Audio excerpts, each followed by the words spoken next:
kelanjutan ini semuanya serba tiba-tiba. Dan firman Tuhan sudah mengatakan bahwa segala sesuatu akan digoncangkan. Tentang berakhirnya pandemi ini tidak ada seorang pun yang tahu. Kita tidak bisa memaksa Tuhan harus menghentikan sekarang juga. Tapi kita harus yakin saudaraku bahwa sebagaimana firman Tuhan katakan bahwa Dia membuat segala sesuatu indah pada waktunya. Tuhan mau kita belajar percaya bahwa di tengah-tengah situasi yang sulit, Tuhan adalah Tuhan yang tetap pegang kendali atas kehidupan kita. Apapun keadaan yang terjadi, Tuhan Yesus ada bersama dengan kita. Tuhan yang pernah menolong kita di waktu yang lalu adalah Tuhan yang sama yang menolong kita di hari ini. Hasil akhir bukan di tangan corona. Hasil akhir tetap di tangan Yesus Kristus. Dialah Tuhan yang berdaulat. Dialah Tuhan yang tetap pegang kendali atas kehidupan kita.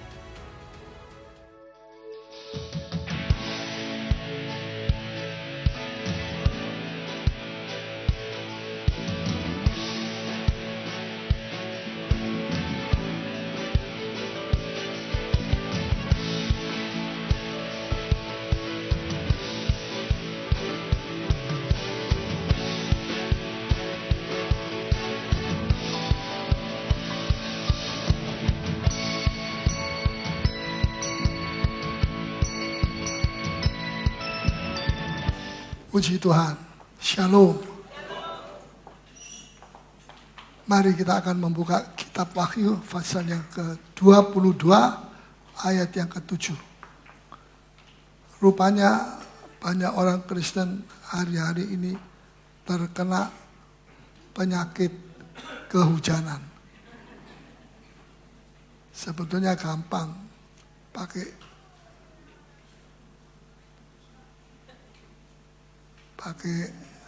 payung.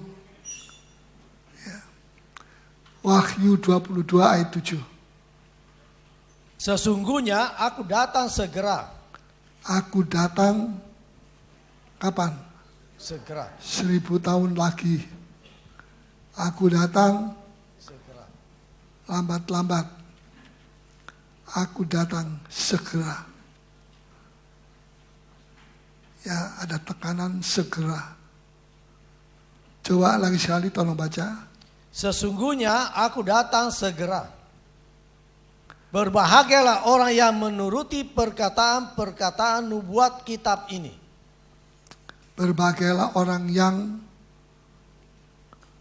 membaca, menuruti. Menuruti itu artinya sudah membaca. Tapi membaca belum tentu menuruti.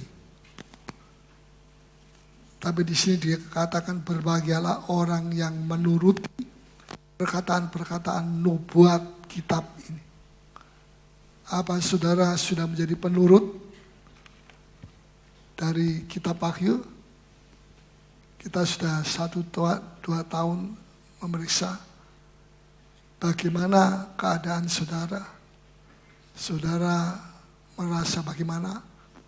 Ada kemajuan atau sama saja tidak ada peningkatan atau semangat Anda menyala-nyala? Bagaimana? Semangat yang down ada? Saya percaya tidak ada. Sebab ada satu ayat mengatakan orang yang mengenal Allah itu akan bertindak. Coba kita mau baca di dalam Daniel 11 ayat 32 sampai dengan 36. Daniel 11.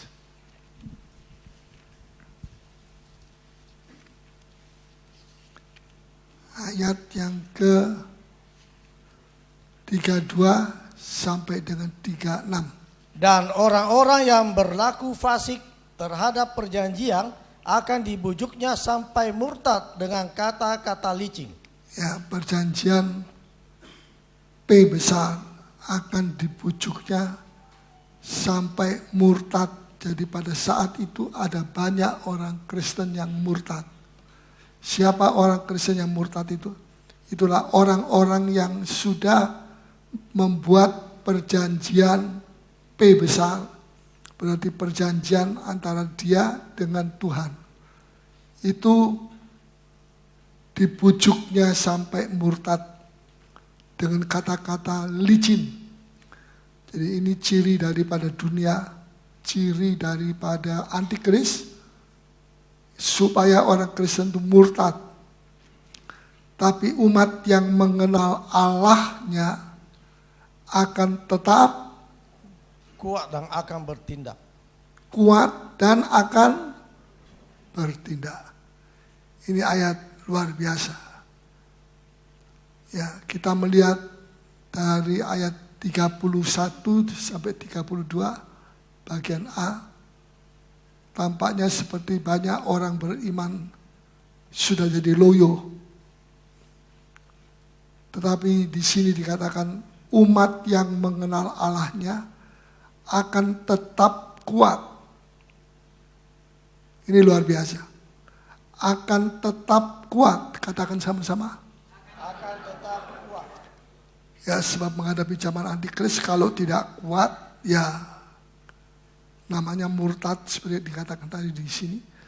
Tapi kalau mereka mengenal Tuhan dengan sungguh-sungguh, maka mereka akan tetap kuat. Dan karena tetap kuat, kekuatan siapa ini? Kekuatan Kristus di dalam kita. Kalau kekuatan manusia tidak bisa. Sebab antikris itu kekuatan iblis yang ada di dalam dia. Dan kekuatan iblis ini tidak bisa dihadapi dengan kekuatan diri kita sendiri. Kita kalah, tapi kalau kita tetap kuat, itu oleh sebab kekuatan Kristus ada di dalam kita. Dan akan bertindak. Nah, puji Tuhan ya. Terus, dan orang-orang bijaksana di antara umat itu akan membuat banyak orang mengerti. ya, Tetapi untuk beberapa waktu lamanya, mereka akan jatuh oleh karena pedang dan api, oleh karena ditawang dan dirampas. Sementara jatuh, mereka akan mendapat pertolongan sedikit. Dan banyak orang akan menggabungkan diri kepada mereka secara berpura-pura. ya, banyak orang bergabung dengan antikris, termasuk orang-orang Kristen, orang beriman. Ya, tetapi secara berpura-pura, tidak sungguh-sungguh. Hanya karena mereka takut kepada antikris, mereka seolah-olah bergabung menjadi bagian daripada antikris.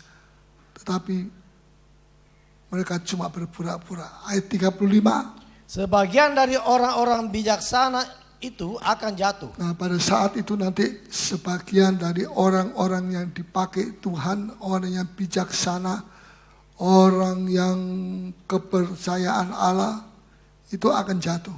Seperti bintang-bintang yang jatuh.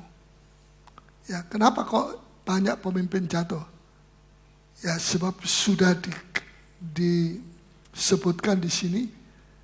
Coba tolong baca terus. Supaya dengan demikian diadakan pengujian. Pengujian. Jadi orang-orang bijaksana itu akan berjatuhan. Itu harus terjadi karena saat itu adalah masa pengujian, masa penyaringan dan pemurnian di antara mereka. Pemurnian di antara mereka. Sehingga aslinya orang itu bisa ketahuan. Dia orang percaya yang sungguh-sungguh atau dia orang percaya yang cuma berpura-pura terhadap antikris. Ya, pengujian.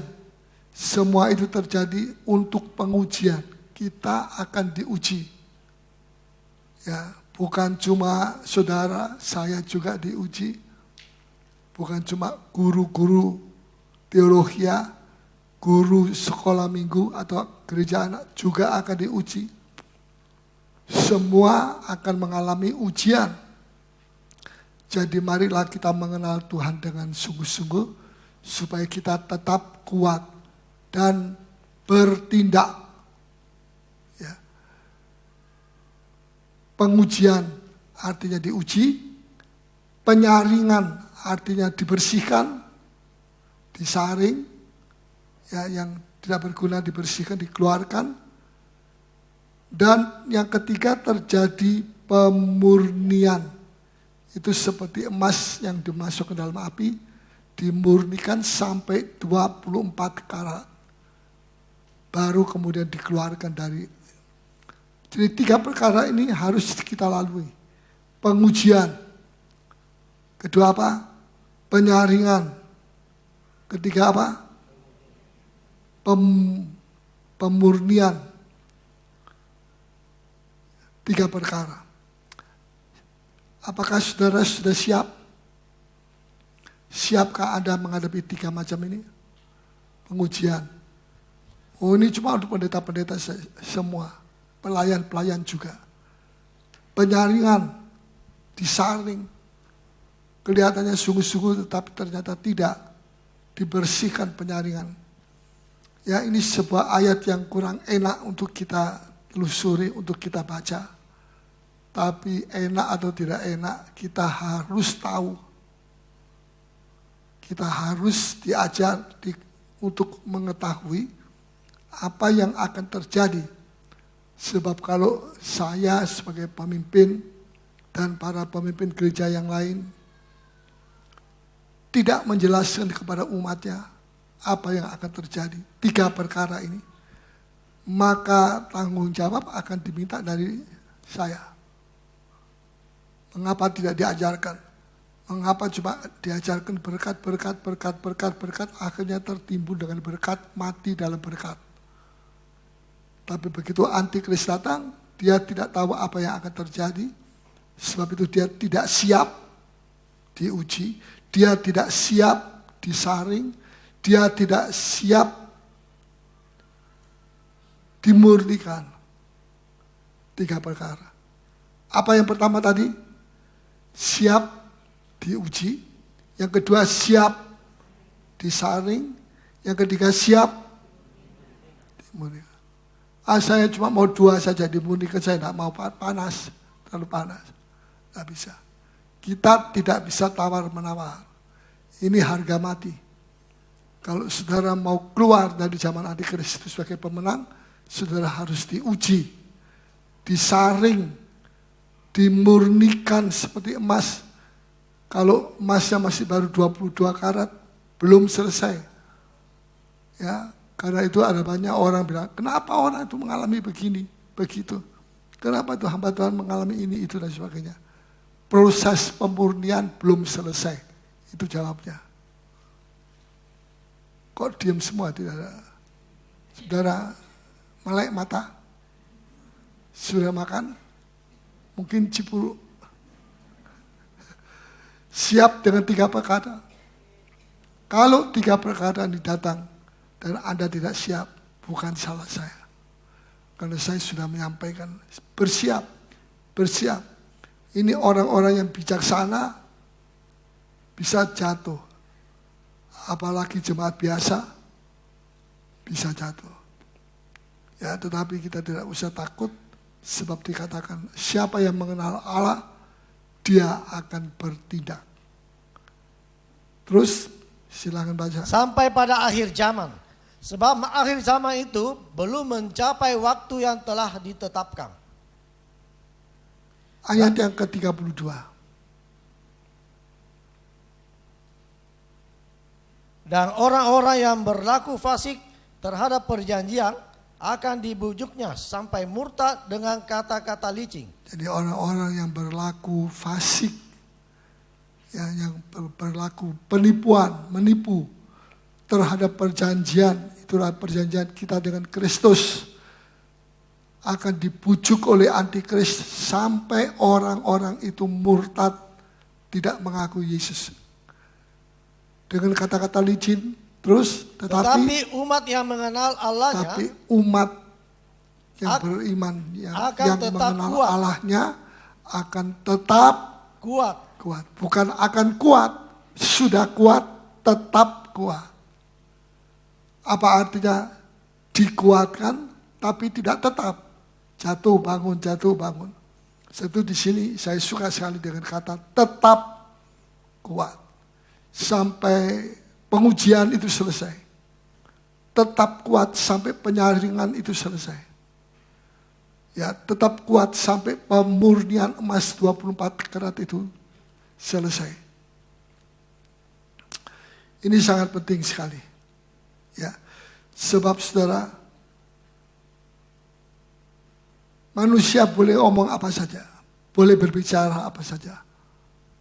Tetapi pengujian yang pada akhirnya, pengujian, kalau itu pengujian datang kepada kita, maka pengujian yang akan bicara siapa Paulus Lidia itu, siapa pendeta Laoli itu, siapa pembaca Alkitab itu. Ya, kita tidak bisa, topeng saya juga tidak bisa begini. Saudara-saudara bersuka cita? Enggak, betul enggak. Ya, saya harus sampaikan. Yang positif saya juga mesti sampaikan, ajarkan. Yang negatif juga saya mesti ajarkan. Pengujian juga saya mesti ajarkan bahwa akan terjadi pengujian. Disertai dengan tanda-tanda, ya, kecelakaan dan sebagainya. Bencana-bencana, penyaringan harus terjadi. Ya, pemurnian emas harus terjadi. Sebab kalau tidak, kita tidak siap untuk menjadi mempelai Tuhan. Ya. Jadi pengujian itu dia akan bicara siapa kita yang sudah diuji. Kelihatan orang tersentuh, banyak yang sungguh-sungguh, tapi ada motivasi. Dia pergi ke gereja, ada motivasi. Tidak kelihatan. Rasanya dia suci, sungguh-sungguh. Tapi nanti satu saat penyaringan akan datang. Bukan menakut-nakuti, tapi penyaringan harus datang. Sebab mempelai Tuhan tidak sebarang pakai ini itu penyaringan. Penyaringan itu akan menentukan siapa Anda. Dan yang ketiga, proses pemurnian seperti emas. Kualitas kita seperti apa? Itu nanti akan dinyatakan melalui pemurnian. Semua sanga-sanga akan dibersihkan kalau kita mau, dan kita akan keluar sebagai pemenang. Jadi di sini dalam ayat 32, tetapi umat yang mengenal Allahnya.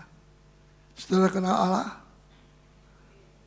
Siapa yang kenal lebih dulu? Kita kenal Allah lebih dulu atau Allah mengenal kita lebih dulu? Kapan Allah mengenal kita dulu? Sebelum lahir? Sebelum dikandung? Kok mantu-mantu? Ya, pada waktu kita masih ada dalam dosa, Allah sudah melihat Paulus Lidia. Allah sudah melihat Saudara Ken. Allah sudah lihat Saudara Suhardi. Bukan kita yang kenalan dulu. Tuhan kasih tabik. Ya, Tuhan mengenal kita lebih dulu. Jadi kalau kita disucikan, terus kita bangga, apa yang mau dibanggakan? Karena itu semua adalah karya daripada Allah. Amin.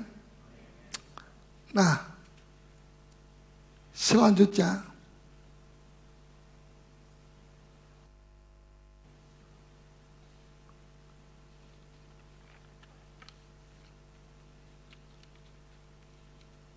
umat Tuhan yang sungguh-sungguh itu tidak diam, tetapi dia bertindak.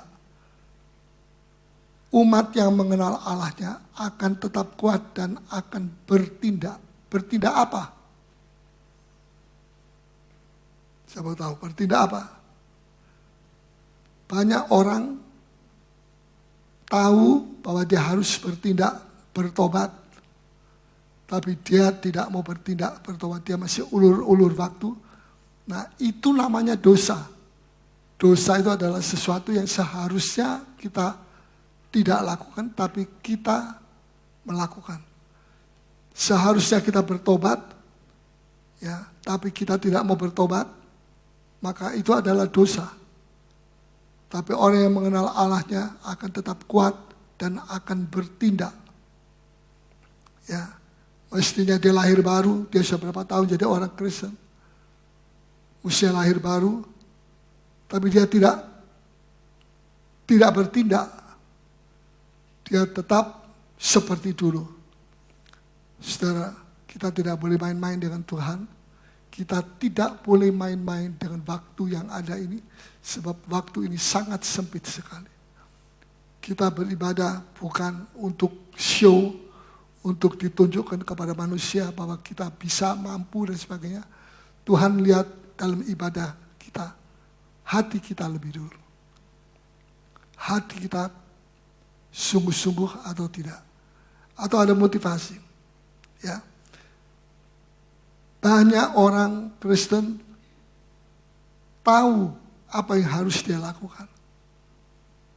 Dia mesti mengampuni orang yang pernah berbuat salah kepada dia. Tetapi banyak orang walaupun dia mengenal Allah, dia tidak mau bertindak mengampuni.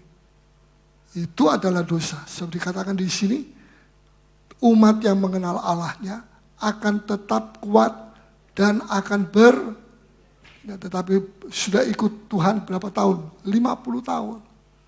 Tapi sudah mengampuni saudaranya atau belum? Masih belum. Pahit sekali.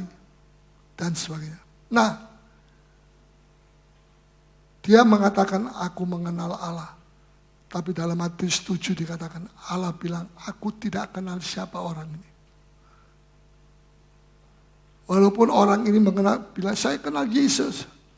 Tapi kalau tidak bertindak, tidak bertobat, dia mati, masuk neraka.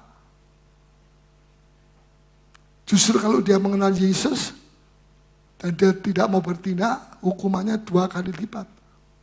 Orang yang tahu hukum, melanggar, hukumannya berapa kali lipat? 2 kali lipat. Betul? Kalau kita tidak tahu hukum, lain lagi. Lain perkara. Jadi saudara, ada pesan daripada Tuhan melalui firman Tuhan malam ini. Ya, ada banyak hal yang kita mesti lakukan, tetapi dengan pertolongan Tuhan. Seharusnya kita penuh Roh Kudus, tapi kita tidak mencari itu. Mestinya kita mengucap syukur kepada Tuhan, tetapi kita tidak melakukan itu.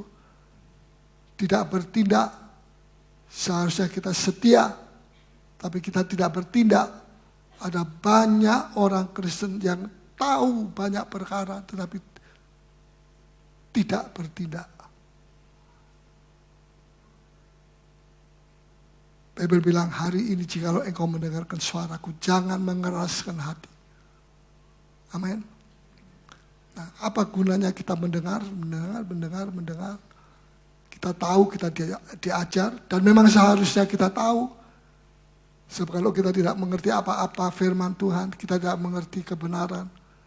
Kita sebagai orang buta, masuk gereja, pulang, tetap buta.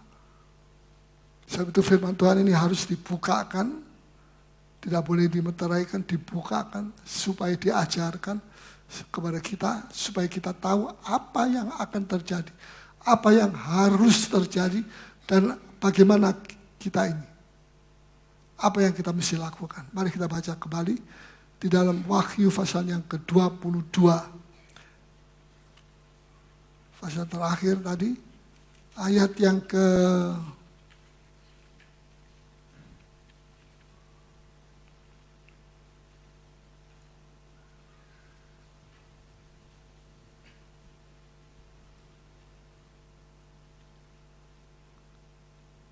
ayat yang ke-10. 22 ayat 10. Lalu ia berkata kepadaku, jangan memeteraikan perkataan-perkataan nubuat dari kitab ini. Jadi, sebab waktunya sudah dekat. Jangan dimeteraikan. Zaman dulu, apa yang penting, perjanjian dan apa saja yang dibuat manusia, kalau itu barang yang penting, dimeterai. Tidak boleh dibuka. Kalau buka harus merobek meterai dan dia bisa dihukum. Dimeterai itu berarti ditutup, tidak boleh dikeluarkan, isinya tidak boleh dibaca pun, tidak boleh diketahui oleh siapapun. Sebab itu dimeterai. Tapi dalam ayat 10 terakhir ini, Ia berkata kepadaku, jangan memeteraikan perkataan-perkataan nubuat dari kitab ini, sebab waktunya sudah waktu dimeterai karena waktunya masih lama. Itulah zaman Daniel. Zaman Daniel lebih dari 2000 tahun yang lalu. Tapi zaman sekarang beda. Tidak sama dengan zaman Daniel. Kita harus diajar. Hitam, hitam, putih, putih. Kita mesti diajar untuk mengenal kebenaran. Supaya jangan kita tersesat. Dan kita diajar apa yang harus kita lakukan dan apa yang tidak harus kita lakukan. Dan itu semua ada di dalam Alkitab. Saudara, kita mau baca 2 Timotius 2 ayat 19. 2 Timotius 2 ayat 19. Tetapi dasar yang diletakkan Allah itu teguh, dan meterainya ialah Tuhan mengenal siapa kepunyaannya. Dan setiap orang yang menyebut nama Tuhan hendaklah meninggalkan kejahatan. Ada dua perkara di situ. Tetapi dasar yang diletakkan Allah itu teguh. Sudah mengerti sampai di sini? Teguh, dasar itu. Kalau ada anak Kristen jatuh, kembali ke dunia, atau menjadi lemah, menjadi hancur, itu bukan salah daripada Allah. Sebab Allah meletakkan dasar yang teguh. Salibnya itu dasar yang teguh. Kalau sudah menghadapi percobaan, pakai itu dasar yang teguh. Kalau sudah mau diombang-ambingkan, mau ditipu oleh manusia, pakai itu dasar yang teguh yang diletakkan Allah. Ya, jadi mengerti dasar yang teguh. Jangan sebentar kita terpengaruh ke kiri, sebentar terpengaruh ke kanan. Tidak ada gunanya semuanya. Nah, kemudian dan meterainya ialah Tuhan mengenal siapa kepunyaannya. Katakan sama-sama. Tuhan mengenal siapa kepunyaannya. Lagi sekali. Ya. Tuhan kenal. Walaupun kita tidak tahu, Tuhan kenal. Dan setiap orang yang menyebut nama Tuhan, hendaklah meninggalkan siapa yang menyebut nama Tuhan, hendaklah ia bertindak apa di sini? Meninggalkan kejahatan. Ya, aneh sekali kalau kita mengatakan percaya Yesus, tapi kita masih punya berhala. Berhala itu bukan cuma terbuat dari batu pualam dan sebagainya. Berhala itu adalah sesuatu yang kita cintai lebih daripada Kristus. Itu berhala. Bisa mengerti? Sesuatu yang kita hormati lebih dari Tuhan. Itu adalah berhala. Sesuatu yang kita berharap mengandalkan hal itu berhala.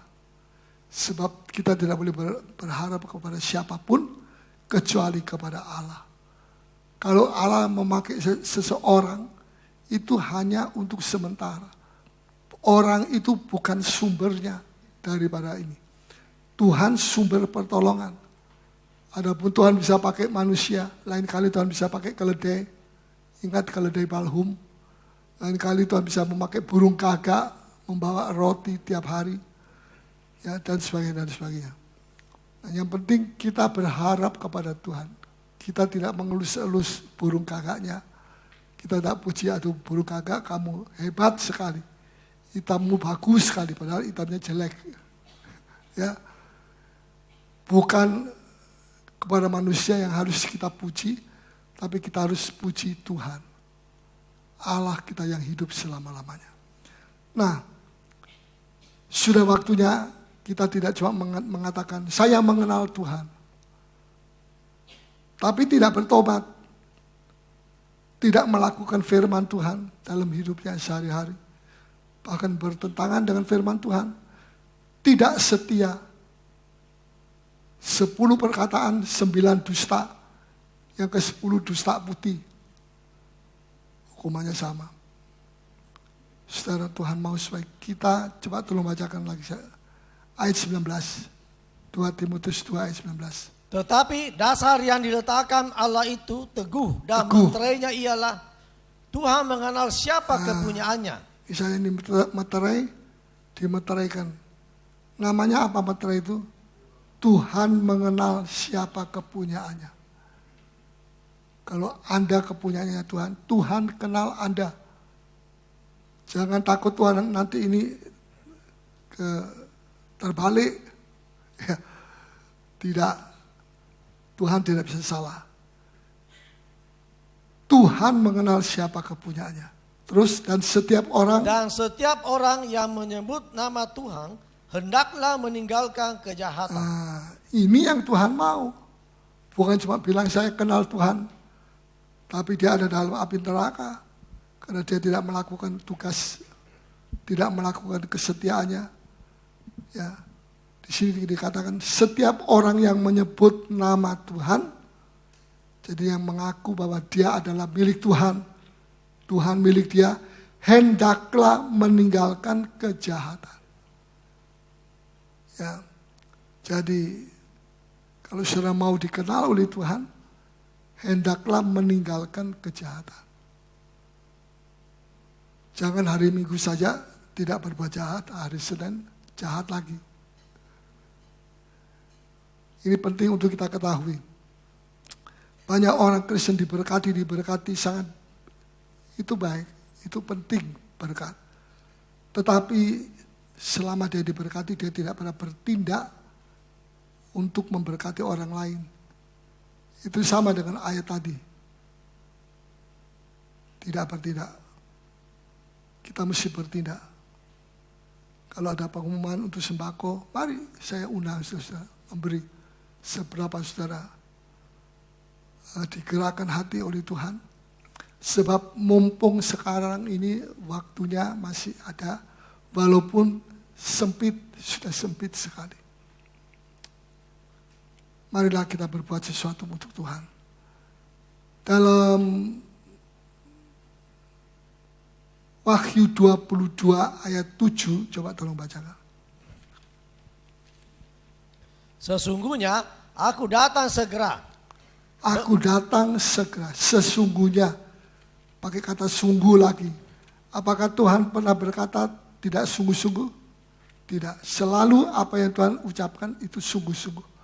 Tapi kenapa ditambah sesungguhnya? Terlalu berlebihan di sini? Tidak. Tuhan mau tekankan bahwa betul-betul ini akhir zaman dan tidak lama lagi dia akan datang. Saudara percaya atau saudara tidak percaya, itu urusan saudara. Urusan saya mesti ajar. Saya mesti ajar. Supaya jangan ada orang nanti bilang, ya Tuhan saya tidak tahu akan kejadian begini, kejadian begitu dan sebagainya. Baru sekarang saya tahu. Pendeta Paulus tidak pernah berkhotbah soal itu. Nah, ada tanggung jawab. Ya. Puji Tuhan. Nah, pasal 22 ayat 10 tadi sudah dibaca ya? Sudah. Ya. Ayat 11. Barang siapa yang berbuat jahat, biarlah ia terus berbuat jahat. Nah, ini yang jahat terus jahat, yang baik terus baik. Ini zaman penyaringan.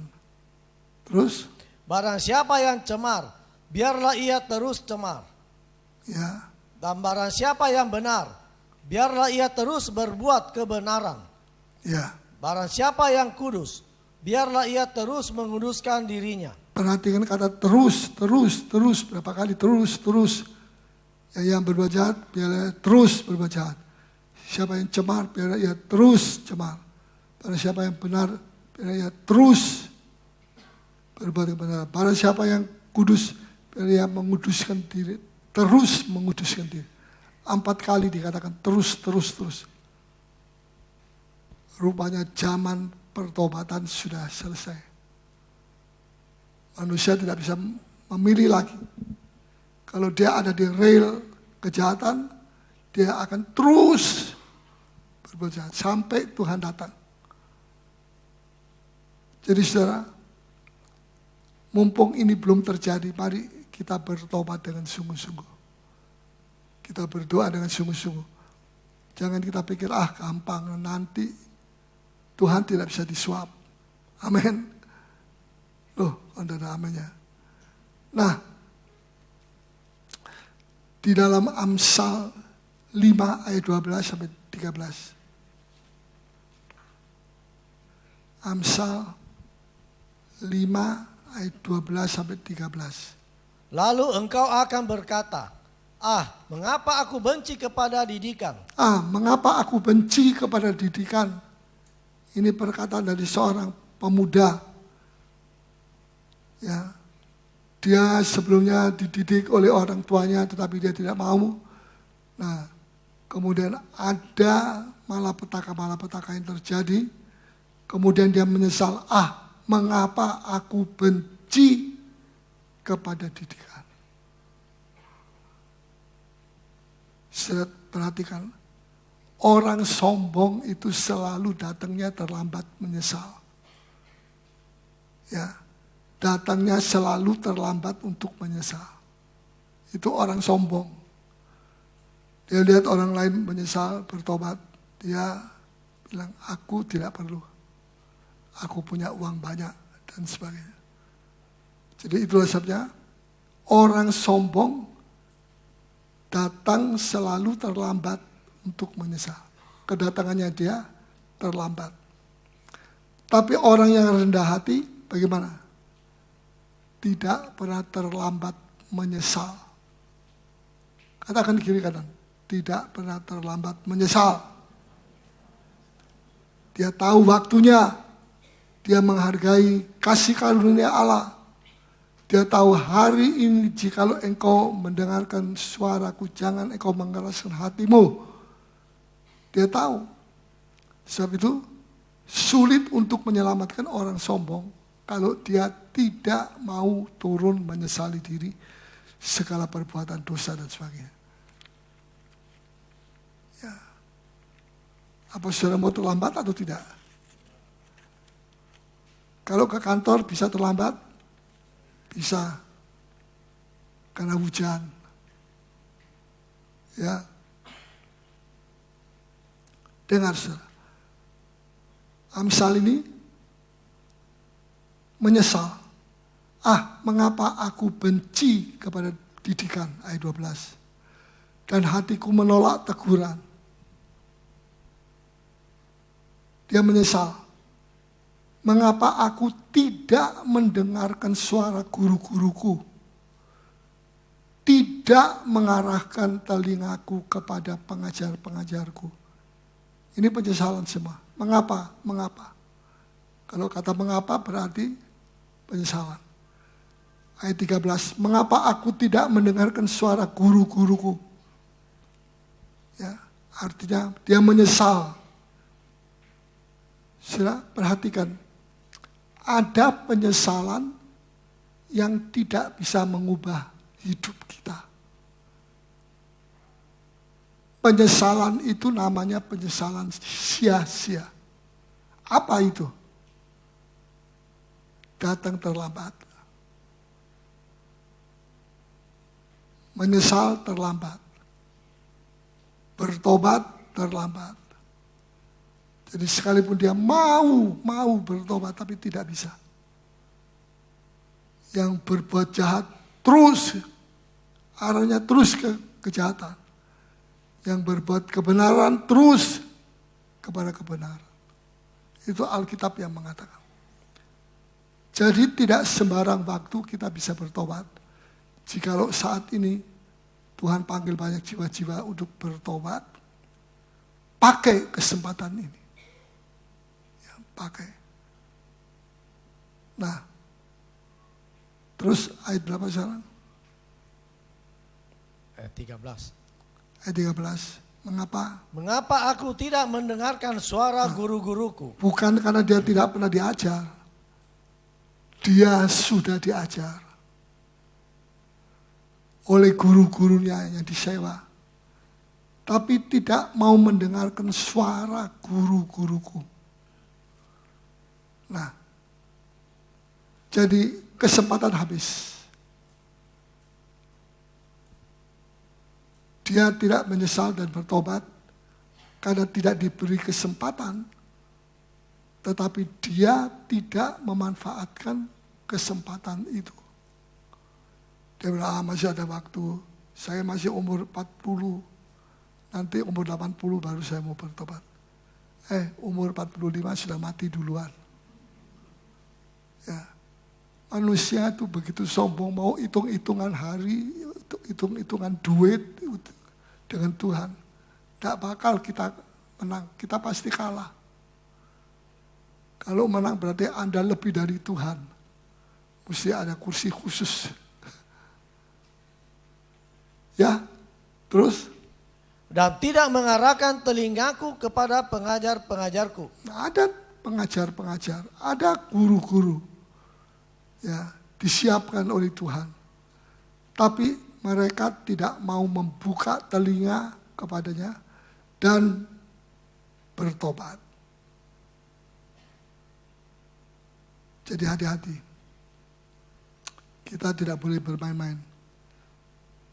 Kita telah diberi kesempatan yang luar biasa oleh Tuhan. Jangan sampai kita tidak memanfaatkan kesempatan ini. Setelah saya bayangkan pada waktu hujan 150 hari, perahu kapalnya Nabi Nuh naik. Air mulai banjir, naik sampai di sini. Masih hujan terus naik di atas genteng atau seng. Air naik lagi, dia naik juga di pohon cemara. Bisa menang terhadap Tuhan. Semua mati. Tidak ada yang hidup. Kecuali 8 orang keluarga daripada Nuh. Tidak diberi kesempatan, diberi. Tapi tidak dimanfaatkan. Ada PA, tapi tidak dimanfaatkan. Ya, untuk tahun depan saya rindu mau berbicara kepada para pelayan.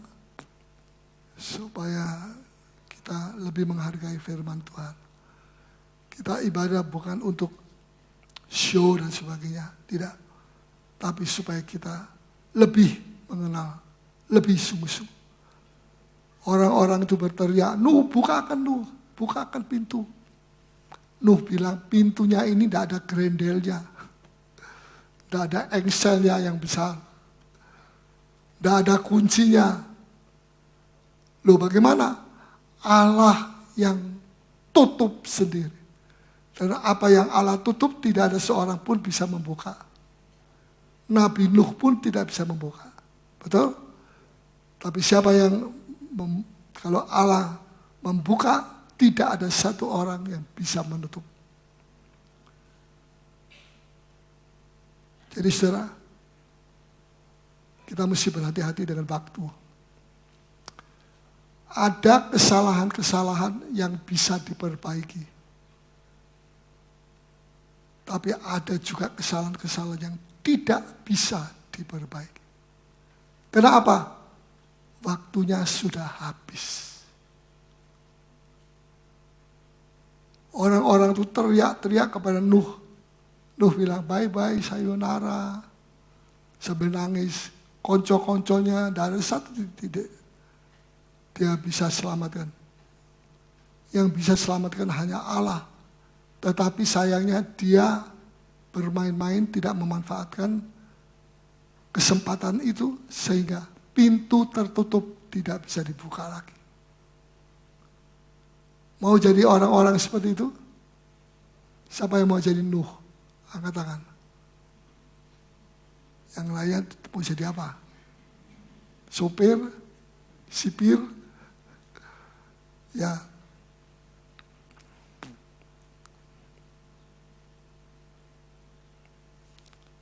Saya tanya kepada saudara.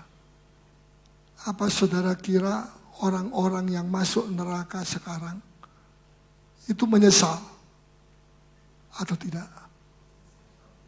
menyesal. Tapi sudah terlambat. Waktu Tuhan Yesus jalan dengan putri itu ke jurang maut, ada satu orang, dia bilang, oh ini Yesus, saya kenal, saya berdoa kepada Yesus, saya minta ampun sama Yesus. Sekarang tolong juga keluarkan, hanya Yesus yang bisa lakukan. Tuhan bilang apa? Dengan lemah lembut Tuhan bilang, sudah terlambat. Dia tidak usir, tapi dia bilang, sudah terlambat. Kalau kamu masih hidup di dunia, di bumi yang lalu, itu kesempatan bertobat masih bisa. Tapi sekarang kamu sudah ada di sini, tidak bisa main comot. Ya, sebab anak dan bapak itu sinkron kalau kerja, saling melengkapi. Tidak bisa begitu saja, nanti neraka kosong. Dan surga penuh dengan orang-orang yang menyesal, tapi munafik. Karena takut menyesal. Ya, bertobat. Karena takut kepada hukuman. Perhatikan, siapa yang bertelinga, hendaklah ia memperhatikan firman Tuhan ini. Ya, bagian yang kedua terakhir. Saya ingin tanyakan kepada saudara, siapa yang dikatakan tersesat? Yang mengaku dirinya tersesat. Siapa itu? Orang kafir tersesat? Orang duniawi bisa tersesat? Orang berdosa bisa dikatakan tersesat, kamu tersesat. Bisa? Bisa. Orang Kristen yang hari Minggu 3 kali, 4 kali kebaktian ikut. Bisakah orang Kristen juga menjadi tersesat? Apa buktinya? Anda dikatakan tersesat sementara tubuh Anda ada di dalam gereja. Aneh ya. Bagaimana bisa begitu? Aneh atau tidak, pokoknya itu terjadi sekarang. Jadi jangan pikir asal saya percaya nama Yesus, saya selamat masuk surga. Oke, Tuhan bukakan. Pintu surga dibuka untuk orang-orang yang mengaku mengenal Yesus. Tetapi nanti orang-orang yang belum bertobat, yang masuk di dalam kerajaan surga, itu sendiri akan merasa tersiksa, ya, dan sendiri tidak tahan. Api kemuliaan, terang kemuliaan itu begitu luar biasa. Sehingga orang-orang berdosa itu yang tidak mau bertobat di bumi, tidak tahan, cari jalan lubang gelap yang kecil, ketemulah dia di situ, masuklah dia di situ, ketemu dengan handai tolannya di dalam neraka. Tuhan tidak pernah usir, tapi dosa itu sendiri tidak tahan. Dia mengaku, tapi Yesus bilang, aku tidak bisa berbuat apa-apa. Sementara kamu ada di bumi, waktu itu kesempatan yang baik. Tapi kamu mengatakan, lain kali. Siapa orang tersesat itu? Coba kita baca Amsal pasal yang ke-10 ayat 17. Amsal 10 ayat 17.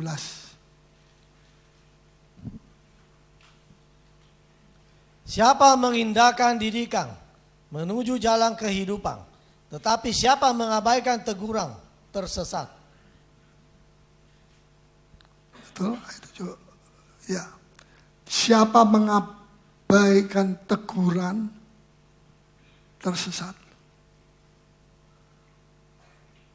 Betul? Siapa mengindahkan didikan menuju jalan kehidupan. Tapi siapa yang mengabaikan teguran akan tersesat. Jadi begini, di dalam gereja ada banyak orang tersesat. Siapa dia? Itulah orang-orang yang tidak bisa ditegur oleh firman Tuhan. Atau antara sesama, saling menguatkan, tidak mau ditegur. Nah, dikatakan siapa mengabaikan teguran, dia tersesat. Ada jalan yang dianggap lurus, kata Amsal. Tapi ujung-ujungnya masuk dalam jurang maut. Coba kita baca. Amsal 14 ayat 12. Dia ditipu oleh siapa ini? Oleh jalan pikirannya dia sendiri. Pasti aku kalau jalan di sini, aku masuk surga. Nyatanya masuk neraka. Ya, ada jalan yang disangka orang lurus, tetapi ujungnya menuju maut. Ya, ada jalan yang disangka orang lurus. Wah, ini jalanan lurus ini yang betul ini sudah. Tetapi ujungnya harus diperiksa. Menuju kemana? Maut. Nah, orang inilah yang tersesat. Jadi orang tersesat itu bisa disesatkan oleh pikirannya yang dia pikir ini sudah benar, ini pikiran lurus. Di mata kita lurus, di mata Tuhan belum tentu lurus. Ukurannya tidak ada lain kecuali kita mesti membuka firman Tuhan. Amin. Kalau ada seorang wanita berkhotbah, kalau suami saya yang menegur saya tidak mau dengar. Kalau Tuhan Allah yang menegur saya dengar. Halo? Kering? Betul apa tidak? Ada yang bilang betul, mungkin dia lakukan. Ya. Kalau suami saya yang ngomong,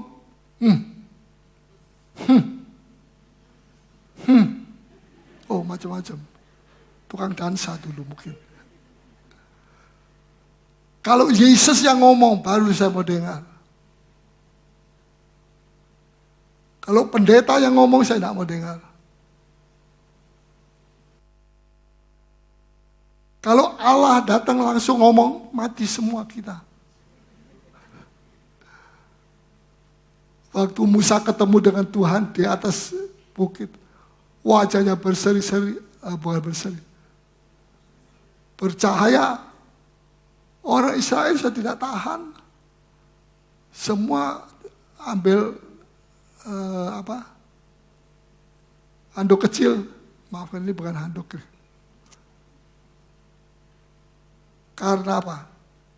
Cahaya kemuliaan Allah itu luar biasa. Jadi kalau Musa turun, Musa mesti pakai handuk begini. Siapa di sini kalau di rumah pakai ini?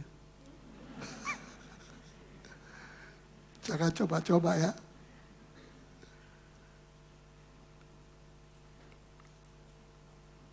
Mari kita harus sungguh-sungguh. Jangan sampai kita baru sadar ketika kita tersesat sudah jauh. Tuhan tidak mau itu terjadi seperti itu. Mari. Saya bilang kalau orang wanita itu berkhotbah seperti itu berarti dia mengajar wanita-wanita Petra ini semua melawan suami. Ya atau ya? Itu tidak berarti bahwa saya membenarkan ada suami yang tukang pukul. Dia mau tahu berapa kilo beratnya. itu tidak dibenarkan. Tapi ucapan itu juga tidak boleh dibenarkan. Apalagi kalau diucapkan di mimbar. Sekali-kali tidak boleh. Kalau boleh, nanti saya yang tanggung jawab. Dia enak khotbah, saya yang tanggung jawab. Kenapa podiummu dikasihkan orang yang katanya menyampaikan firman, tetapi bukan firman yang sungguh. Jadi berat atau ringan jadi gembala. Kalau penginjil habis khotbah, terima kolekte, terus bawa koper pulang. Ada domba yang sakit kek, yang memati kek, yang sekaratan kek, yang mati ayam kek. Tak peduli. Aku penginjil. Gembala itu berat. Jadi perlu didukung. Saudara mau dukung saya dalam doa? Ya. Atau mungkin ada orang, saya coba. Saya pernah jadi gembala. Gembala sapi. Siapa yang mau hati saya di sini? Tidak usah lama-lama. 6 bulan saja. Nanti jalannya bisa lebih. Tapi saya mengatakan jadi gembala itu berat. Bukan karena saya mengeluh, tidak. Saya informasikan kepada saudara. Karena itu gembala perlu didukung dalam doa. Dan saudara-saudara sudah mendukung, terima kasih. Tapi jangan bilang, sudah cukup, Om Paulus sudah tidak apa-apa sekarang. Kita mesti terus berdoa sampai Tuhan Yesus datang. Amin. Nah, jangan sadar kalau sudah, jangan menyesal kalau sudah tahu baru menyesal. Tuhan mau kita tidak mengabaikan teguran-teguran firman Tuhan. Jadi domba itu bukan orang kafir, orang fasik saja di luar yang bisa tersesat. Orang Kristen sendiri juga bisa tersesat. Tapi kalau dia mau ditegur, mau ditunjukkan, jalanmu ini kamu kira lurus, tapi sebenarnya tidak. Terakhir maut. Jangan lihat mukanya 1 meter dari mobil. Lihat ujungnya yang mungkin masih 10 km ditelok, tidak kelihatan. Tapi tetap itu terjadi. Jangan menyesal setelah terlambat. Kalau dia tersesat karena memakai pikirannya,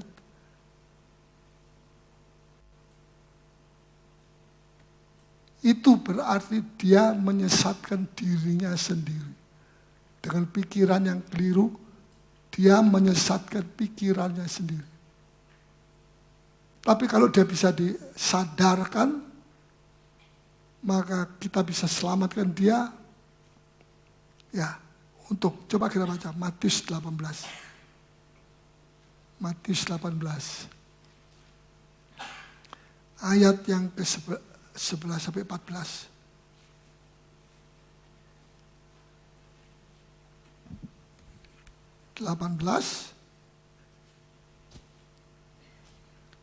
Aku berkata kepadamu, sesungguhnya apa yang kamu ikat di dunia ini. Ayat berapa? 18 ayat 12. Bagaimana pendapatmu jika seorang mempunyai 100 ekor domba, Ya, dan seekor diantaranya sesat? Tidakkah ia akan meninggalkan yang 99 ekor di pegunungan dan pergi mencari yang sesat itu? sesat. Pokoknya sesat ini. Terus? Dan aku berkata kepadamu, sesungguhnya jika ia berhasil menemukannya, lebih besar kegembiraannya atas yang seekor itu daripada atas yang ke-99 ekor yang tidak sesat. Ya, terus? Demikian juga Bapamu yang di sorga tidak menghendaki supaya seorang pun dari anak-anak ini hilang. Ya. Jadi kalau orang muda tidak mau dinasehati, walaupun orang muda itu pergi ke gereja, tapi di hadapan Tuhan dia itu tersesat seperti 1 dari 100 domba itu hilang.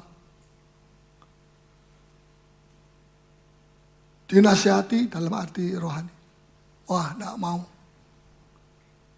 Tapi begitu dia mau dinasehati, dia mau bertindak, dia mau berubah, domba yang satu itu, yang ke 100 itu dikembalikan dan ada sukacita. Kalau tidak mau, ya dia jalan terus sendiri, sudah bukan tanggung jawab kita. Saudara, di dalam Amsal, ya, pasal 10 ayat 17.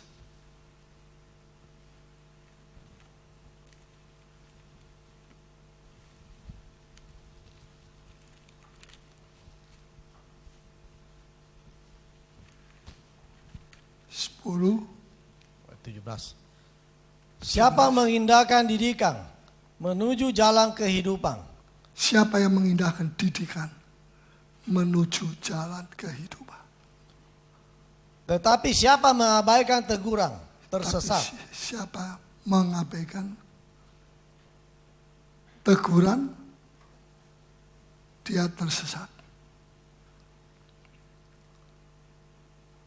Orang bodoh itu selalu tersesat karena dia punya alasan untuk membenarkan kesesatannya. Itu orang bodoh. Orang bodoh itu tidak bisa melihat kebodohannya, walaupun itu kebodohannya ada di muka matanya dia, tapi dia dijadikan buta karena dia memakai yang tersesat itu. Orang bodoh itu selalu merasa dirinya benar. Orang bodoh itu bukan artinya dia dilahirkan bodoh. Begitu lahir ngoe, bodoh. Tidak. Tapi menolak didikan itu membuat dia bodoh. Ya. Menolak didikan membuat kita bodoh. Saudara mau dididik? Apa bedanya orang bijak dengan orang bodoh? Kalau orang bijak ditegur, dinasihati, makin bijak. Makin bijak. Orang bijak ditegur, terima, makin bijak. Bisa nangkap? Dan bukan hanya dia makin bijak, setelah itu dia makin mencintai orang yang mendidik dia. Bisa nangkap? Orang bodoh, nah ini yang repot ya. Orang bodoh kalau dididik, ditegur, balik menyerang orang yang menegur dia. Bukannya dia bilang terima kasih, tapi dia bilang, aku serang, kamu serang. Berbalik menyerang kepada kita. Jadi kita mesti hati-hati menghadapi orang bodoh atau orang bijak. Kalau orang bijak dinasihati, ditegur, dia terima. Jadi kalau saudara mau tahu orang ini bijak atau bodoh, tunggu kalau dia ditegur, bagaimana? Dia marah atau dia terima sehingga dia sudah bijak, terima lagi nasihat, jadi lebih bijak lagi. Nah, ini tandanya orang itu bijak. Tapi orang bodoh, jangankan terima kasih atau mengucap syukur dengan mulut, berbalik untuk menyerang orang yang menegur dia. Bisa nangkap? Nah, jadi hati-hati.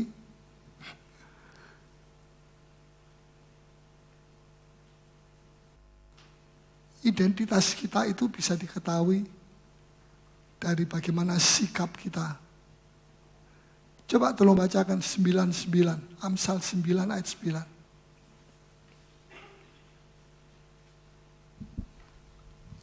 9 ayat 9. Berilah orang bijak nasihat. Orang bijak, beri nasihat orang bijak. Terus? Maka ia akan menjadi lebih bijak. Maka dia akan menjadi lebih, bukan dia akan jadi bijak. Tapi lebih sudah bijak, lebih bijak. Kenapa ada lebihnya? Karena dia mendengarkan teguran dan nasihat orang. Dia tidak buang, saya bijak cukup, saya buang. Tidak perlu saya nasihat. Ya, ini orang bodoh. Terus? Ajarilah orang benar, maka pengetahuannya akan bertambah. Pengetahuannya akan bertambah.